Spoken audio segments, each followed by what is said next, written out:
వాడి దుర్వార్తకు జడియడు. దేనికి జరగదు? దుర్వార్తకు దుర్వార్తకు జరగదు, దేనికి జరగదు.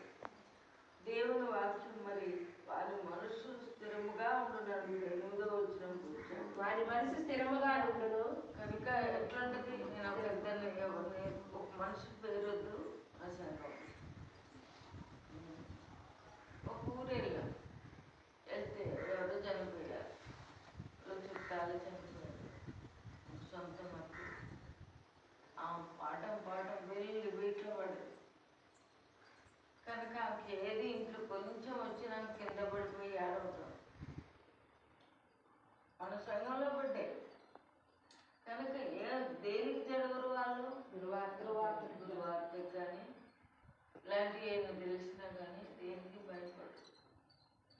కనుక వాళ్ళు ఏమవుతారంటే చిన్న విషయానికి పెద్దగా అలా చేసుకుంటారు.